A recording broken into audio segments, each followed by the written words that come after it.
Welcome back to Loan Officer Success Live, and this is the Coach's Corner powered by Premier Lending. Your host, mortgage leader and business builder, Devin Dubuque, and the coach with the winning playbook, Rick Koenig. Together, they're bringing you real strategies, no fluff insights, and the exact steps to grow your mortgage business. Buckle up because this is Loan Officer Success Live. Only problem with that is we got the wrong intro video, and this is not Coach Rick Koenig. This is Sean Shallis. But Coach Rick is better looking than me. I don't know about that one, man. We'll have to let the audience make that decision for us, right? But yeah, man. I'm super excited for this one, Sean. I think this has been really almost 4 years in the making. I think we've known each other now through video. For about 4 years. We got introduced through a similar coaching program. Us guys like to level up for some reason. I don't know. It's in the blood. And, we got to talking the other day on a morning show that you and I are part of, the LO.Live show, Tuesdays and Thursdays with Scott Hudspeth. Right. And you can get on there at LOLiveshow.com. And we were talking about the secret language of sales. And we're not going to say the dirty word. The long version, not the text version. Yeah. The text version is NLP. The long version is neuro-linguistic programming. Exactly. And I think a lot of people get scared by that because they're like, oh, wait, somebody's trying to mind control me, right? Damn straight, So let me ask you a question, right? So when you say the secret language of sales, why do you think that phrase lands better than NLP? What do you think it is? And I think the answer. It's a good question. Well, first of all, I'll tell you this. But by the way, I feel blessed that I'm on this with you. You're like an absolute legend, and you always have been for me. So, and a great mentor and a coach. So, I look at you as much as a peer as I do as a coach and a mentor, and like the OG in that. Same here, man. Same here. And. It's funny, like, and we'll probably get into this, where my background is a little bit different than most. It is. But I could tell you that I don't care what you call it. It works because, like, when I met her, 6 months later, I asked her to marry me. And she, at some point about a year and a half later, she goes, "You used that NLP crap on me, didn't you?" And I go, you, Sean, purple mohawk, checkered sneakers, high school, Dick Kennedy's t-shirt, my man. Skateboard, checkered sneakers, my wife, board certified doctor, valedictorian, 500 kids, certified genius, and all I said really was, when is now a good time to marry me? Obviously you realize what a great opportunity it is. And if you pick that sentence apart, right, if you pick that sentence apart, it's a little frightening. So yeah, I think if I said to you, "Hey, Devin, let's have a conversation about neuro-linguistic programming. We're going to go deep on the syntax of language and the inflection of your voice to actually to bring people into your circle and then eventually convert them into maybe a lead or a customer," versus saying, "Hey, Devin, do you want to figure out, like, every time you show up to an appointment and you take out 150 keys, you could just go, okay, I talked to him for a minute and a half before I showed up, and I know it's only going to be one of these 10 keys. And once I look around the house and I see the outfit he's wearing, I can get rid of 5 of them. So there's only 5 left." Yeah. And increase your closing ratio from 60. Like mine, when I got really good at it, went from 65% to probably 88%, 89. And bear in mind, the only difference between that 89% and 100 is, one is either the customer is just plain dumb, or I'm dumb because I'm still trying to force them to make a decision when they really shouldn't be making a decision with me, or I shouldn't be trying to force them because they're not my what I would call ideal client to begin with. Okay, well let's explore that. So what do you mean when you say that, and how do you define the ideal client for you? So, it's funny, when I moved to the mortgage space 4 years ago, I had the opportunity to rebuild my career. And prior to that, I was a real estate agent for 25 years. I would do 75 transactions a year with me and 3 people. And I pretty much did the same amount of business that most people do in a year and a month. And the reason why I was able to do it was because I had really good people around me, and I know how to leverage with technology and some stuff like that, you know. And you and I are both kind of like mad scientists behind the scenes with technology. There's some nerd inside of both of us for sure. Oh, without question. It's the only way you can do that. It's the only way you can leverage yourself like that. But no question. I can tell you one of the better what I call shadowing. I don't know if you ever heard of that, where you follow somebody around for a day. So early in my career, probably somewhere in between the middle or somewhere like in about the middle of my career, I met a guy named Carlos Gusto in Miami, and Carlos was the guy on, The Rich and Famous. He was in the helicopter with Carlton Sheets, and he basically, I sold that one, I sold that one, and I sold that one. And he was flying over South Beach in Miami, and he was pointing at John Travolta's house. He was pointing at Streisand's house. He was the most prominent real estate. Right. And I said to him, I go, how did you get into that specific lane? And he said, oh, that was easy. I just chose. And I just swore I only wanted to work with high-end people. And I found the guy who specialized in it, and I just followed his path. So when I got on the mortgage side, I said to myself, if I'm going to rebuild what I call my perfect audience, or my perfect ideal client profile that I'm going to work with, what are the 10 things that I want? And one of those things was working with people that were either as smart or smarter than me, working with somebody that makes either $250,000 or more, or has access to $250,000 or more, somebody that is coachable and willing to follow direction, someone who is practical, and someone who is, what I'm gonna call analytical and drivers. And the reason why I mean analytical and drivers, and we can dig into that in a second, but that means that if I give Devin all the information that makes sense, and he's practical, and the numbers, the analytical piece line up, and I'm actually in rapport with him because I actually make more than, the same or more than he does, and I play in the same sandbox, there's no reason why he shouldn't do business with me, which means it's a layup. So I wanted, when I did real estate, I didn't want to go to your house until I knew I was 60% closed before I got there. That I had a chance of being, my closing ratio was at 60% or more before I even showed up. And there's a way to set yourself up for that, which is a whole nother conversation, but I didn't want to show up unless I had the best shot. Yeah. Well, and I want to ask you a question there, because what you're talking about is defining an avatar, right? Like, who is your avatar? Who is it that you want to communicate with? Who do you want to speak with directly, right? Who, what, when, where, why, how. There it is, right? The basic fundamentals of sales. Okay. Right. So now you've defined the avatar, and you know what you're looking for. Let me give you the opposite of that for a second. Okay. I moved in my real estate career at one point, my company was bought by a guy who owns one of the largest boutique privately held real estate brokerages in the Northeast. The guy named Jim Weicker Realtors, right? Okay. And when he bought my company, I worked in a town called Hoboken, which is on the river of New Jersey, and it faces Manhattan. It's literally on the border of Manhattan. It's a mile square. It had 16 blocks long. It had 5,500 realtors at the time. And there was about 650 transactions a year, which meant 1,200 sides that we were all fighting over. And I would do 75 of those a year, like with my eyes closed.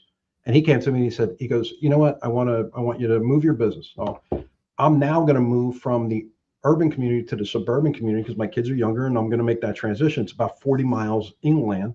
Okay. And one of the decisions I made was I didn't want to work with a certain ethnicities. And quite honestly, I didn't want to work with the Middle Eastern community because it was so painful. Because I did it for 15 years. Right. Every deal I had a fight with over like a quarter or 15 cents, and I said, you know what? I'm going to not do that business if I don't have to. I'm going to choose a different business to do. And when I got to the suburbs, the manager said, you could just move over here about 1.5 miles in this community and do 400 more have access to 400 more transactions a year. And I said, you know what? That sounds great, but that's not me. That's not my plot. That's not my ideal client profile. Yeah. And what I realized was really quickly was when you know your numbers, your numbers should help you to define your client profile, because if you're working in a space where it takes more effort, it's more friction, you lose more deals, or you gotta get more to get more. You got to get more opportunities in order to get more deals. At that point, maybe you need to shift gears to where you don't fight as hard. You're swimming downstream, and the people you're dealing with are actually listening. They're coachable. Remember what I said? They're coachable. They're problematic. They're analytical, which means I can show them the numbers, which I'm good at. Right. So all that, now all of a sudden, when I back into it that way, you can understand why when I moved to the mortgage side, I knew exactly what I didn't want to do, and I knew exactly who I wanted to target. And I was able to go from, and you saw the numbers. I'm sure anybody on here that's in the space can look at them. I went from, in 6 months, did 6 million. I doubled my number the next year. I doubled that number again, and I'm on track to do probably between 40 and 50 million this year on my, and it's year 3.5. May will be you and I both met around the same time, and you were just getting started in this space. You were coming from the real estate space, so I've witnessed it firsthand, and I literally have watched you grow that market base from afar. Because we're not with the same mortgage company. You're up north. You're with U.S. Bank, correct, John? That's correct. Yep. And you're licensed in all 50. But you do primarily business just in New Jersey, right? That's the majority of. Actually, no. 30% of what I do is in New Jersey. The rest of it is outside my state. Okay. Yeah. It's actually the polar opposite, because my ideal client profile is physicians. So 70% of what I do are doctors. By the way, if you listen to what I described, they fit that stereotype perfectly. They do. And it's a very unique market. What's interesting is, what you probably didn't know was, the day that I started in the business, 2 weeks later, I go to the sales meeting, and I sit down, and the president of sales comes out and goes, "Ladies and gentlemen, this is the worst blank market I've ever seen in 30 years." And I looked at my now boss, who was always my mortgage guy for 30 years, and I went, "Go team." Like, okay. And rates went from 6% to 8%. No question. Well, I remember that time, right? Because I've been in the industry for a little over 24 years. Right. And, you're talking about 2022. And I always tell this story. I say, because we didn't notice it until July. We got fired in January, and we didn't see it until July, right? And we just didn't know. We didn't get the memo, right? So then June, July turns around, and we all of a sudden we went from, my team at the time was closing 250 plus transactions a year, to 80, to 40, to 30. Right. The 12. Yep. And then we had to climb back up out of that. So there's no question about it. It was 100% the worst mortgage market. And some people try to contest and say maybe it was the 2008, 2009. I don't think it was. I genuinely think. But if I remember correctly, correct me if I'm wrong, I remember your story, and I remember when I first met you, and I met you in Florida. Or actually, I didn't meet you. I met your wife in Florida, and your son or your mom. Mother-in-law. Mother-in-law in Florida. Yep. And I remember the story is, correct me if I'm wrong, you changed your avatar. You changed your ideal client profile from doing refis to doing acquisition loans. 100%. Right. So all you did was, there's an expression of, if you ever read the book Think and Grow Rich by Napoleon Hill, and if you're watching this and you've never read it, you should read it. It's like it's the OG Bible of sales and success, personal success. And I think it's on chapter 3, because I've read it about 75 times. My mentor said, read this. I said to a guy named Michael Vance, if you Google him, he's the guy who invented the phrase thinking out of the box. He was Walt Disney's creative director. I said, Mike, what's the one thing you could recommend doing that is like just a constant? He said, read the book Think and Grow Rich. And I go, I've read that book. He goes, yeah, but if tell me what's in chapter 3. And I go, I don't know. He goes, until you can do that on the fly, he goes, read the book twice a year. He goes, read it once in the beginning of the year or once in the middle of the year. So I read it January and then August 12th, which is my birthday, those 2 times a year. And I read it. I did that for 20 years straight. And I can now say to you, the personal success formula is on chapter 3. The psychology of selling is on chapter 7. But if you take that book, he talks about 3 feet from the gold. He talks about the guys during the gold rush, and the guy's buying all the equipment, goes back home, he hits a little piece of gold, and he goes back home and he says, hey, Devin, give me some money. Give me all the money from the neighborhood. I'm going to take our money. I'm going to go dig for gold, and we're going to make millions. The guy goes back and he finds out that where he was digging, there was only that one piece of gold. Yeah. He gets so frustrated that he gives the equipment to the guy he was selling the gold to, like the broker, right, for like $1, like pennies on the dollar, and says, you know what, I'm going back to New Jersey. That's it. I quit. I'm going to go back and make pizzas, right? And the guy leaves. And the guy who's the broker, who's a smart guy, what he does, he hires a guy who is a geologist, and he goes, hey, you know what? This guy was digging right here. He goes, can you tell me where I should be digging? And the guy goes, yeah. He goes, if you just shift your gold, if you just take that equipment and move it over 3 feet, you should actually hit where the vein is. It turns out he just got a piece of gold on the corner that had to fall off. He got lucky. He goes, but you can get rich. And the guy moved the stack of equipment over 3 feet, made millions. You know, and really what you did, according to what I saw, was you just shifted your focus by 3 feet.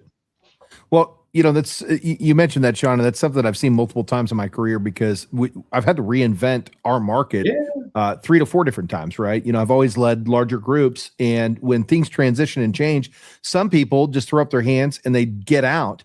What I've found is if you double down and find a new solution and just attack it and go all in, you're going to find success in anything you do. If you're doing successful activity and actions, you just have to figure out what that little niche is, make the change, and go. You just had a word that I'm going to underline, score, circle. Is you just have to find or know. The problem is it goes back to, and it's kind of like Gary Keller, when I worked with him, said, you know, what's the one thing you can do that changes everything and makes everything either easier or unnecessary? The problem is most people don't know what the one thing is, because they don't know what the 69 things a day that they do in any given order are happening on a regular basis. So they don't track their numbers. They don't track their activities. And if you don't track your numbers and activities, you wake up one day where somebody pulls the curtain out. In January, you like you said, in January, I got fired. If you were tracking the numbers, and I'm sure you do, I know you well enough, but even then, even the best of us, you could be tracking everything and you might not notice it for 6 months. At least you noticed it 6 months in and were able to shift gears. Most people go broke because they never notice it because they don't know the numbers. I'll tell you this. So I did know it was coming, right? We took that 6 months to figure out what the next step was. And I think that's where a lot of people don't prepare. And so what had happened was at that 6 month mark, it was literally when we were like, okay, this is what we're doing. We now have the plan. Now let's execute. Now, the problem is we probably need to know 6 months before that so that we could prepare and get everybody ready to make that transition. And I think even more so, a lot of times people won't make a move until it's already happened because it gets so uncomfortable. They realize they don't have a choice. And I think what happens is when they saw the pipeline drop off, even though I'm telling them, hey, this is happening, we got to make a shift, they weren't prepared to make that shift because it didn't hurt bad enough. Right. It changes. People only change when they're either two things. One, they could see the money in it tomorrow, like instantly, or it's so painful where they're standing. It just, they don't, they have to move.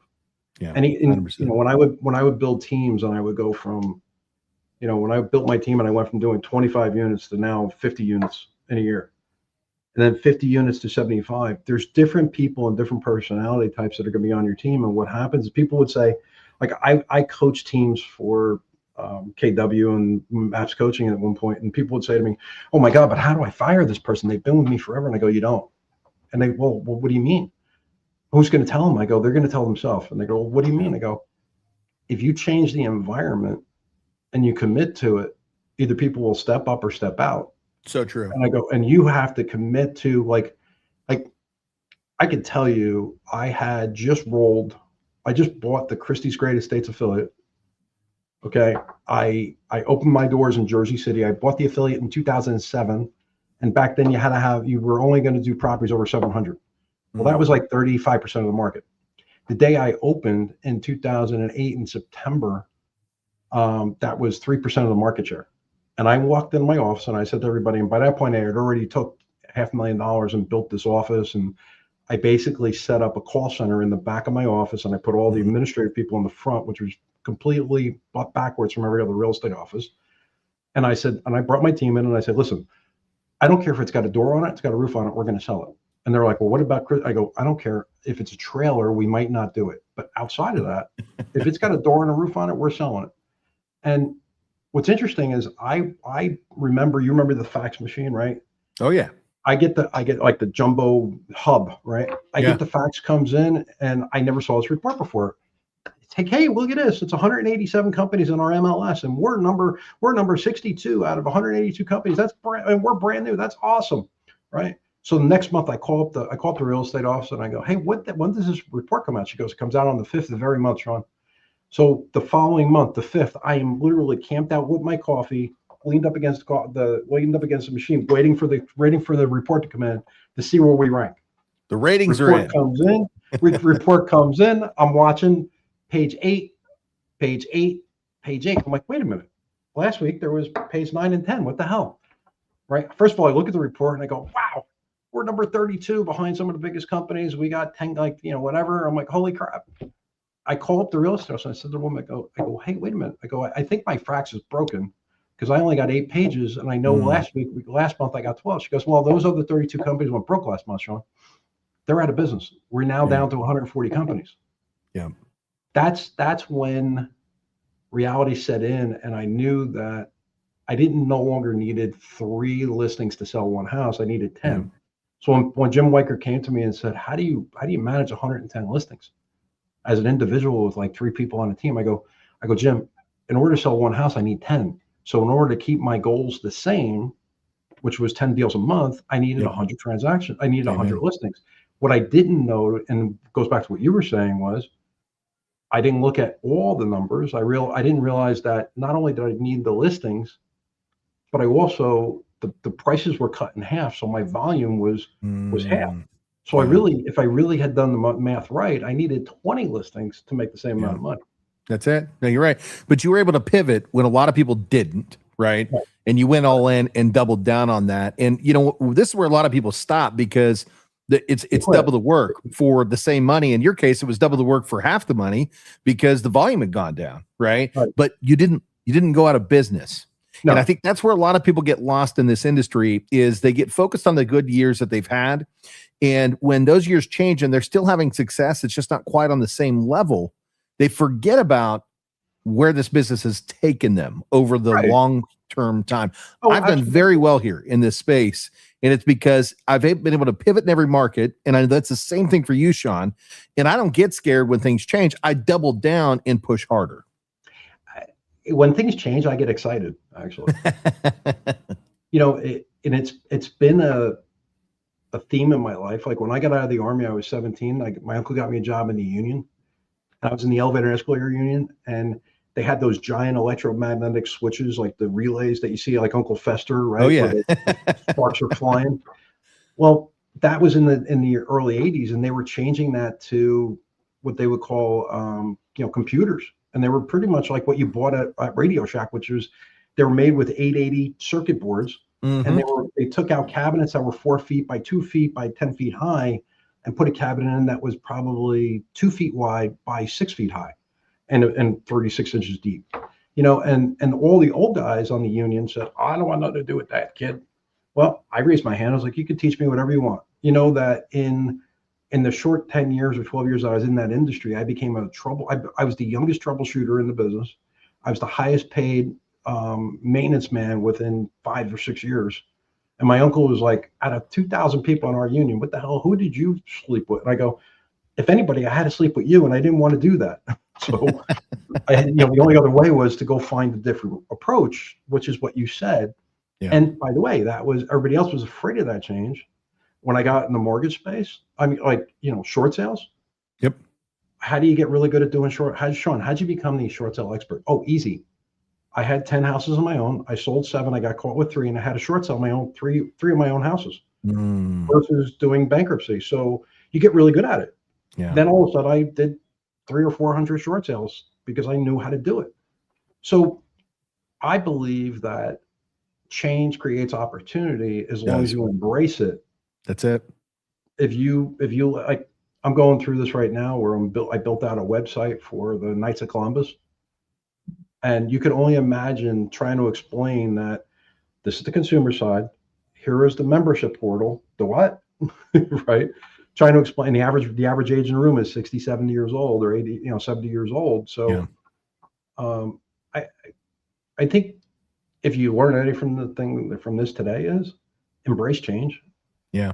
And do it faster before anybody else.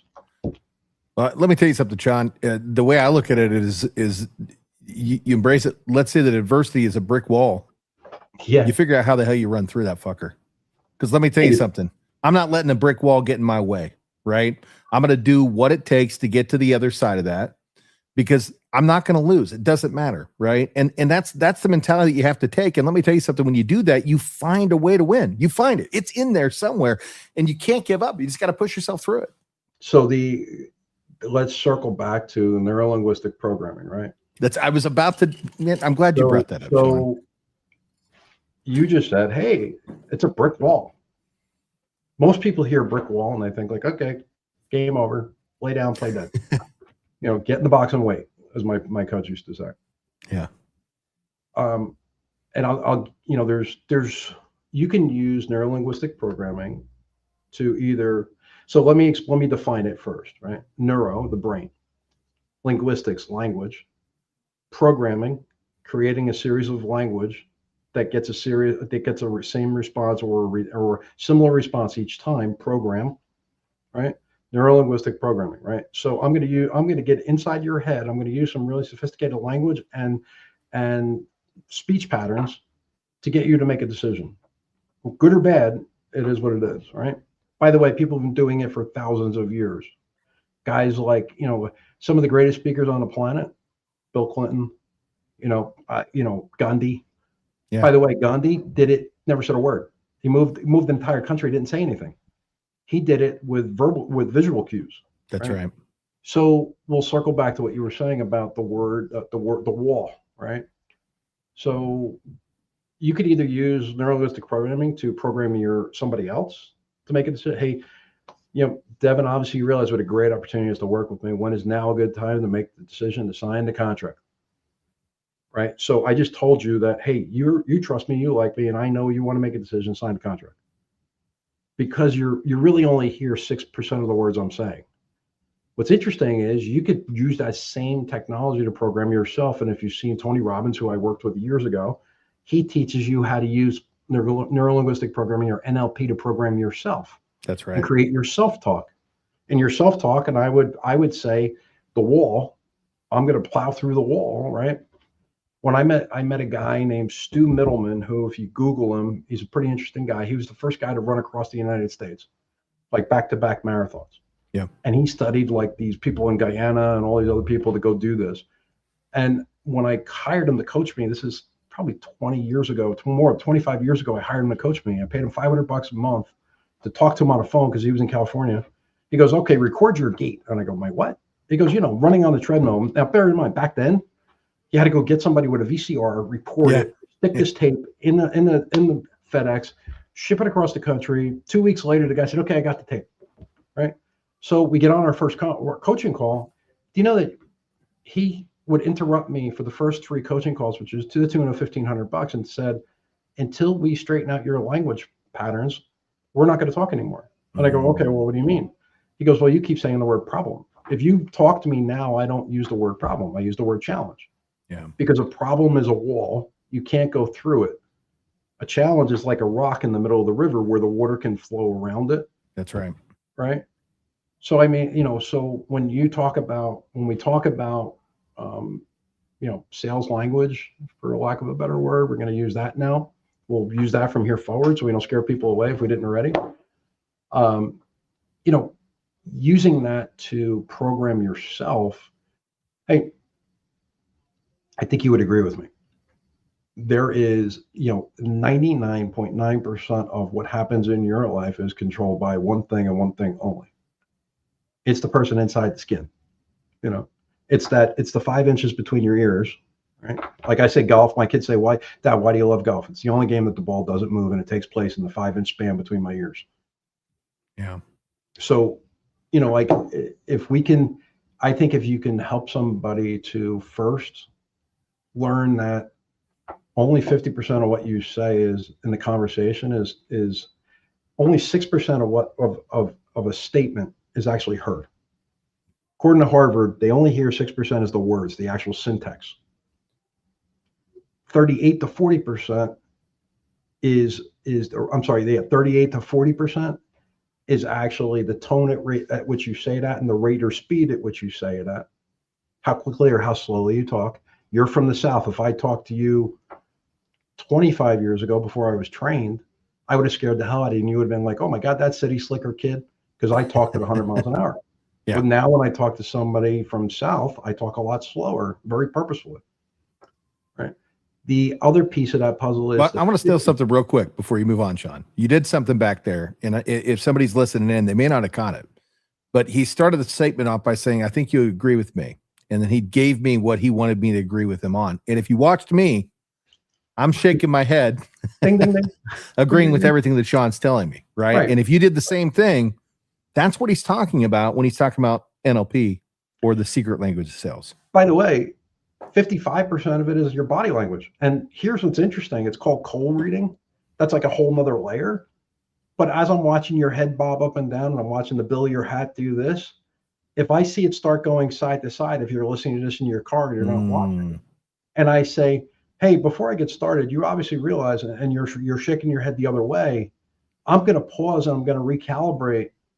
I'm going to put a different, believe it or not, I'm going to take out my gun. Like when I was in the military, I was like in the special forces. I used to carry this thing called a grenade launcher. It was an M16 or an AR-15 on top, and it had a grenade thing on the bottom. Yeah. So if I'm shooting at you with bullets and all of a sudden you start shaking your head the other way, I may actually put a grenade in there and shoot a grenade at you instead, because you're not hearing what I'm saying. So, visual cues are like paramount, first of all. Yeah. But and by the way, I say it all the time. One of the greatest secrets to sales is when you first start, get a mirror, put the mirror in your office and talk into the mirror, or talk on your computer on like a Zoom with you where you can see your face, because people can hear you smile over the phone. They can. And if you're not smiling, they're not smiling. You create rapport that way. Well, our buddy Scott says this all the time, and I think it's a great way to start every conversation off with, which is leave people better than where you found them. Absolutely. Right? And if you walk into the conversation with that as the mentality, you're going to be smiling already, because you're going to go, man, how do I make this person feel better than where I left them? Right. There's only one way to do it. You have to ask questions without using the words I or me. You have to shift the focus away from you and on them. And the only way you can do that, and by the way, it's a ridiculously hard exercise. My mentor had me do it for years, is have conversations without using the words I or me. By the way, you can't say anything. You can't even reply to somebody unless they ask you a question. Or you can ask them a question about them and say, how's your day? Or what do you do? Or, well, you just said something you alerted me, and I know we're getting close to wrap up time. So I'm going to bring this out because I want to get back to, some of the meat and potatoes of what we're talking about today. You talked about in our initial call before we jumped on here, figuring somebody out in 3 questions. And I think that's a great way to finish this off. So what are you listening for? And what do those 3 questions sound like? You want to talk to them about a recent acquisition or a purchase if you're in the sales business. Mm-hmm. And really what you're trying to do is figure out what I'm going to call sales strategy, right? Their personal, and by the way, it's not something written down. It's actually programmed into them from when they were a child. And if you deal with like I said in the beginning, if you dealt with the Middle Eastern community, they're trained from childhood that, without negotiating, negotiating is like a sport. It's fun, and if you're not negotiating, you're just not having fun, but I'm going to give you 2 definitive things you need to watch and look for, and then I'll make it really simple. I'm all ears. People are, amiable, meaning they're happy-go-lucky. They're drivers, analyticals, or expressives. Devin is an expressive, but he's also a driver, analytical. He's an expressive, and then what I would call analytical, meaning that I only know that because I've talked to him, but I could just look and see red hat, all the stuff going on in the background. If you look behind me, dark blue, black, gray, right? Analytical, right? So once you figure out which one of those that person is, analytical, driver, expressive, amiable. By the way, you could just look at them in most cases. If they show up in a yellow shirt, expressive. Yeah. And then you want to find out, are they moving away from pain or towards pleasure? My house is too small. I only have 2 bedrooms. I need 3. I really don't care. I don't need to be in the house. Whenever we get there, usually that's the kid who's on a trust fund, or usually those people, they're only about 15% of the population. So don't worry about those. Usually you might even want to just not even work with them because they're a whole nother breed. And then there's internal decision maker, external. We talked about this when you said, hey, I always start out by saying, Sean, you already know. The problem is if he says to me, I already know, and I'm an external decision maker and I take in information from everybody in the neighborhood, and I don't care what I know because I don't feel I'm not comfortable in my own skin. So I solicit everybody else's opinion to make a decision. And here's a good example of that. They go buy a car. Hey, Devin, when you bought that car, did you go there by yourself or did you go with the family? Oh, no, I took my sister, my brother, and my cousin. Okay, great. Ding, ding, ding. External decision maker. Yeah. Hey, Devin, did you know exactly the car you wanted to buy before you got there? Oh, absolutely. I knew exactly the car. I knew the color. Internal decision maker. They don't care. They've been doing their research. They've been doing it by themselves on their computer, right? Hey, Devin, why are you buying a new car? Well, my other car's falling apart. Moving away from pain or towards pleasure? Moving away from pain, right? What's important about the car you drive? Well, it doesn't really matter, right? Not an expressive. Expressive wants a bright color, right? The analytical or the driver, they just want a freaking car. Just give me the keys. I want to get in the car and I want to go. I don't care about the sales pitch. Just give me the keys, right? So when you start asking questions and I say, have you bought a house before? Yeah, as a matter of fact, I did. Well, yeah, I brought the whole family. My wife and I made the decision. Okay, you didn't buy it before you got married. Nope. And when you made that decision, is there any other decision makers involved? Well, yeah, my mom and my dad were, okay. Well, are you getting, here's like a mortgage thing, right? Hey, are you getting a gift? Yes, I am. Are they part of the decision to buy the home? Well, yes, as a matter of fact, they are. So maybe we should get them on the call with us so that when we figure out the numbers, we make sure everybody's on the same page. Why would I do that? Because they're writing the check. And obviously, if they're an external decision maker and they value their parents' opinion, just sell that person too at the same time. And that way you lose less deals. 100%. Well, you're bringing in all the decision makers. And in addition to that, you're giving them a comfort level with you because you actually have the foresight to say, hey, I want to bring you in on this. Because what happens a lot of the times when there are additional players that aren't involved is we don't bring them in and they have somebody else that they know. And the next thing you know, the client ends up going another direction because the decision makers, who were actually not the people that were on the phone, made the decision that they weren't involved because you didn't involve me. And now they're going to bring that business to somebody else who is involving them. And that's another layer, which is in their own linguistic program, you'll learn it's called future pacing. That's it. Devin, obviously, we just got, I just want to make sure we're all on the same page. Obviously, Mrs. DeBeek, do you have any questions? Nope. Devin, you got any questions? Nope. Tommy Jones, do you have any questions? Nope. Okay, I just want to make sure we're on the same page because obviously you guys realize as soon as you leave this call, each one of you is going to run into somebody that knows somebody that's in the business. And obviously what you're going to tell them is, we already got a great guy. He already knows what we're all thinking, and he's going to help us through the process. And bear in mind, I want you to solicit their opinion and bring it back to me because I just want to make sure that we're not missing something. Walk them back through that. Are we okay with that? Yeah, walk that back through because I know what you just did, but frame that backwards, right? What did you just do there? So basically, what I did is I got you all to agree. First of all, I realized I made it. I'm pushing on the fact that if you show up with your parents and somebody else, you're an external decision maker, first of all, and that means that those two people are valuable to your decision, and you're not going to make a decision without them. You may listen to somebody without them, but you're not going to make the final decision without them. That's right. And what I just did was I doubled down on that and I pushed on it because I know like the answers to the test.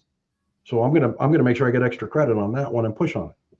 Then I'm going to say to you, hey, I'm future pacing. I'm telling him what's going to happen. That's it. You're going to get solicited by somebody else. If they're not trying hard enough. Right. And now I'm saying to them, hey, listen, we're all on the same page. We're all in agreement that that's going to happen. Okay, great. So I'm not hiding anything under the curtain. I'm not trying to get a credit card from them saying, give me your credit card so I can hold you hostage. And then I'm even making it okay for them to solicit that information. But if you listen to what I said, I go, just be sure. And when I say just be sure, I do two things. I pause so that you hear air gap. Your brain stops. Their brain is going to stop and go, oh, wait, he's going to say something important because he stopped. And I'm going to say, be sure, just make sure. I raise my voice. Just make sure is an embedded command. I'm telling you, I'm commanding you, make sure. Don't make a decision without me. And then make sure that whatever they give you or whatever the information is, bring it back to me So now what I'm doing is I'm making it okay for you to talk to them. It's not like you're sneaking up on them, and not like you're sneaking up on me. You're not doing anything wrong. I'm telling you it's okay to talk to them. And I'm telling you, bring that information back to me. Why do I want them to bring it back to me? Is because we're going to make the decision together. I'm going to say, Devin, this is great, but the reality is our numbers are actually better or the same. And what's interesting is they don't even realize that you still have two other people that they have to actually bring into this equation. Did you talk to your mom and your dad about this? Well, no, not yet. Okay, great. Would you like us to get on a conference call with them? When's a good time for us to do that? Because obviously you don't want to make that decision on your own, right? Of course not. And what I'm doing is future pacing is all about setting yourself up for success. That's it. By illustrating what's going to happen in the future, and then how you're going to be, how your unique value proposition answers what's going to happen in the future. So it's almost like you got a crystal ball. And here's the best part. When I tell people, when I hang up the phone with a borrower and I say, Devin, did you make the offer yet? No, we're doing it tonight. Okay, great. And right before they hang up the phone, I'll say, oh, wait, I almost forgot. Devin, I'm going to put my realtor hat on for a second, okay? And I lower my voice and I say, okay. And I pause. And now all of a sudden they listen, and they actually got to listen a little harder. I'm reeling them in. I'm going to say, Devin, you remember when you got married, right? You remember when you got divorced and your stomach was bothering, you're walking down the aisle and you're sweating and you got all that going on, right? Listen, I got to tell you, getting married, getting divorced, having kids, right? Public speaking. And the last one is getting a mortgage. They're the most stressful things on the planet, according to Harvard, right? And I'm not a smart guy, but Harvard is. I'm going to tell you that tomorrow morning, you're going to wake up and it's going to be just like when you got married. This time is going to be just like that time. And when you wake up tomorrow and you feel nauseous, don't worry about it. It's what they call buyer remorse. And by the way, I'm the mortgage guy, but if you wake up in the morning and you're writing a check for $500,000 to buy a house for $1.5 million, and it's all the money you have in the bank, and you don't feel sick to your stomach, first of all, cancel the offer, call a therapist, because there is something physically, mentally, and emotionally wrong with you. By the way, that's my close. So what happens? You wake up in the morning, you're sick as a dog. And you're like, holy shit, that guy knew exactly what he was talking about. Oh my God, I'm going to call Sean. It just builds confidence. It builds confidence because you've told them what the reaction is going to be. You've told them what's going to happen after they leave the call with you. You've told them what the future is going to look like. And you've given them a command as to what to do when that happens. And the command, they don't know, but yeah, the command leads them back to you. I programmed their, like 100%. Pavlov's dog. Knock on the knock, and the dog comes over looking for a biscuit. But we're conditioned our entire lives. I used this analogy the other day. We go to the doctor's office, right? Okay, sign in. We already know that because it's an instruction. Hey, the doctor will be with you in a moment. Just sit right there. And we're going to sit right there. Okay, doctor's here. Go back to the room. Go back to the room. We already know it's going to be a nurse, right? Doctor comes in. They give you their diagnosis. 3 minutes later. Yep. Hey, okay, so here's what we're going to do. We're going to get you your prescription that's going to be called in at such and such pharmacy. Check out with Denise on your way out the door, right? We walk out the door. What you're doing is the exact same thing. You're telling them what's going to happen in the future. So when it does happen, they already know. The only reason we know all those sequences of the doctor is we've all been through it. What Sean's saying is you're painting the picture for them while you're having the conversation as to what's next to come. But the command is always to come back to Sean, who's going to give them the next instruction. So the way that one of my coaches explained it to me was, he goes, did you ever go to Disney? I go, yeah. He goes, you ever go to the haunted house there? I go, yeah. He goes, did your friends tell you about like the guy who, when you walk in and as soon as you make the right, there's going to be a ghost there. It's going to make you jump out of your skin. And then when you, and like, have you ever been on a roller coaster that goes straight up and not go back down on the other side? Yeah. I mean, like, what's coming. Here's the difference between, getting a mortgage. There's about 35 to 40 people involved in the transaction. If you're not a little scatterbrained, I don't care if you're splitting atoms or surgery, you're doing surgery, unless you've been doing the real estate business and or the mortgage business as long as I have, more than likely there's going to be a nuance in there that you haven't come across. But the good news is you have a great team of experts. You have me and Devin behind you. And you know what? You don't have to worry. We're going to actually tell you before the actual scary stuff happens to look for it. And matter of fact, I say to people all the time, my goal is really only one thing. I have a really simple job. It's what I call my 100% zero promise. 100% no obligation and zero excuses. That I'm going to get you to a smooth and flawless closing on time, every time, no matter what. And I go, if I don't, okay, great. You know what? But I can tell you that is my promise to myself, that I'm going to do the best for Devin. And I can tell you, the last piece of the puzzle and the most important, powerful word that we're going to work on together is called no. If I can't do it, it's the smallest, most powerful word in the English language. And if I can't get you what you want in the time you want, I'm just going to say, no, I can't do it. I'm going to send you to Devin or somebody else who can do it. I go, it's not worth it to me to lose our relationship together that we've spent this time putting together over a transaction. It's not going to change the way my kids eat or drink. They'll get a hamburger, they'll still get the cheeseburger, and I'll still get a Diet Coke. We're going to be fine. But I want to make sure you're comfortable in your decision. All we need to do now is simply finish the application. Can I have your credit card, by the way? There it is. And there's the command. Hey guys, I hope you're really paying close attention and taking notes here. And if you're not, check Sean out on his podcast. You can find that on YouTube at the Loan Doctor Podcast. Sean's at YouTube at the Loan Doctor Podcast. I would imagine it's probably on the podcast network there too, right? On Apple. By the way, there is somebody who took my the Loan Doctor Podcast and actually created the Loan Doctor Podcast 2, I guess. Make sure it's got my smiling face. Sean Shallis. Yeah, Sean Shallis. And it's got some kind of wise ass remarks in it. That would be mine. Yeah, that's our guy. So that's and you can find Sean on Facebook too at Sean Shallis. Just go over there. Make sure that you follow Sean as well. Like his page, make a comment over there, right? That way we can keep bringing great content out there, for people out there like Sean that are helping educate and providing clarity for sales, but also for consumers, right? And then again, over at Instagram at Loan Doctor Podcast. You can find him on Instagram at Loan Doctor Podcast. So if you're on any of those platforms right now, do us a big favor, go over there and follow Sean, like one of his posts, comment. And, I know Sean will get back to you because Sean's a great guy like that. He gets back to his audience. So, Sean, we're going to close out with the lightning round. Yeah. Myth or fact? If you talk less, you close more. If you talk less, close more. Fact. Myth or fact? What's more powerful, the right question or the right framework? Right framework. One word or phrase you've removed from your vocabulary because it kills deals. Time kills deals. Always. All right, guys. People all the time, delays in time, because you don't need to make a decision doesn't mean that you shouldn't. Time kills deals. Great stuff, brother.